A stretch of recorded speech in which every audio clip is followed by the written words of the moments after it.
Daniel 3. Chifananidzo chegoridhe nevira romoto.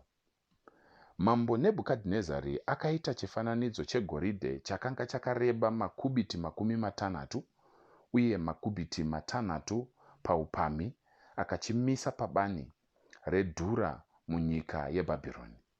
Ipapo akadana machinda, varayiri, madzishe, vapi vemazano, vachengeti vepfuma, vatongi vedzimhosva vakuru, vatongi vedzimhosva vadiki navamwe vabati vose vamatunhu kuti vauye kuzokumikidza chifananidzo chaakanga amisa.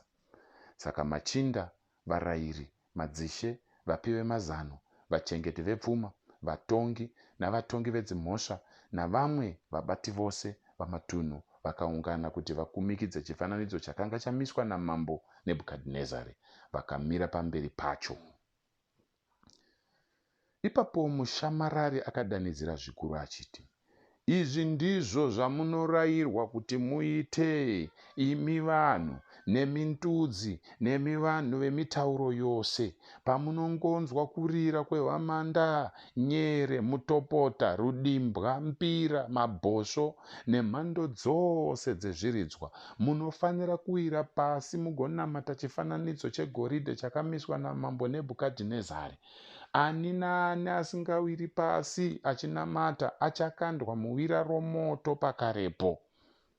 Naizvozvo, pavakangonzwa kurira kwehwamanda, nyere, mutopota, rudimbwa, mbira nemhando dzose dzezviridzwa, vanhu vose nendudzi dzose navanhu vemitauro yose vakawira pasi ndokunamata chifananidzo chegoridhe chakanga chamiswa namambo Nebhukadhinezari.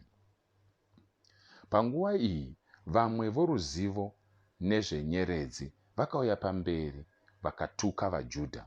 Vakati kuna mambo Nebhukadhinezari, imi mambo, raramai nekusingaperi. Makatema chirevo imi mambo kuti ani naani anonzwa kurira kwehwamanda nenyere nomutopota nerudimbwa nembira namabhosvo uye nemhando dzose dzezviridzwa anofanira kuwira pasi anamate chifananidzo chegoridhe, uye kuti ani naani asingawiri pasi akanamata achakandwa muwira romoto. Asi pane vamwe vaJudha vamakagadza pamusoro pamabasa enyika yeBhabhironi, Shadhireki, Mesheki naAbhedhinego, vasingatomboteereri imi mambo. Havamboshumiri vamwari venyu kana kunamata chifananidzo chegoridhe chamakamisa. Nebhukadhinezari azere nehasha akarayira kuti Shadhireki, Mesheki naAbhedhinego vauye. Saka varume ava vakauyiswa pamberi pamambo. Nebhukadhinezari akati kwavari, ichokwadi here imi vana Shadhireki, Mesheki naAbhedhinego kuti hamusi kushumira vamwari vangu kana kunamata chifananidzo chegoridhe chandakamisa? Zvino pamunonzwa kurira kwehwamanda, nyere, mutopota, rudimbwa, mabhosvo nemhando dzose dzezviridzwa, kana mukagadzirira kuwira pasi mukanamata chifananidzo chandakaita, zvakanaka hazvo. Asi kana musingachinamate, muchakandwa mumoto pakarepo. Zvino Mwari achakurwirai muruoko rwangu ndoupiko?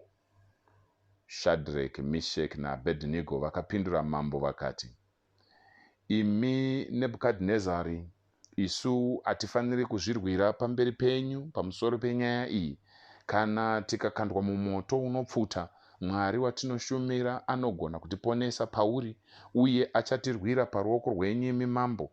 Asi kunyange dai akasatirwira, tinoda kuti muzive imi mambo kuti hatizoshumiri vamwari venyu kana kunamata chifananidzo chegoridhe chamakamisa. Ipapo Nebhukadhinezari akashatirwa nokuda kwaShadhireki, Mesheki naAbhedhinego. Chiso chake chikavashandukira.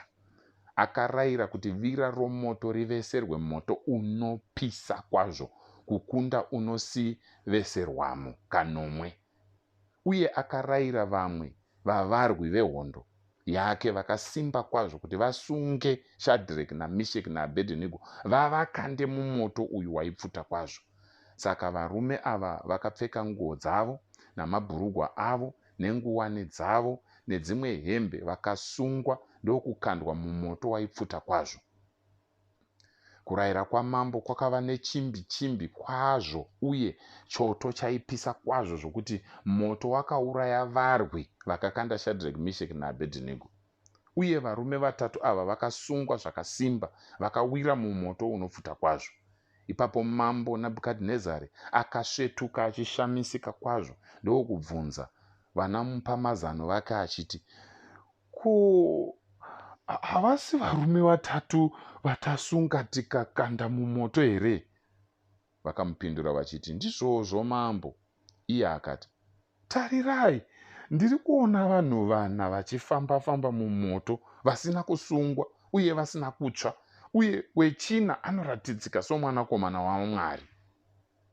Ipapo Nebhukadhinezari akaswedera kumuromo wechoto chomoto waipfuta kwazvo, akadanidzira akati, Shadhireki newe Misheki naAbhedhinego, imi varanda vaMwari wokumusoro-soro, budai, uyai pano. Saka Shadhireki, Misheki naAbhedhinego vakabuda mumoto, uye machinda, varayiri, vabati navanamupamazano vamambo vakavaunganira.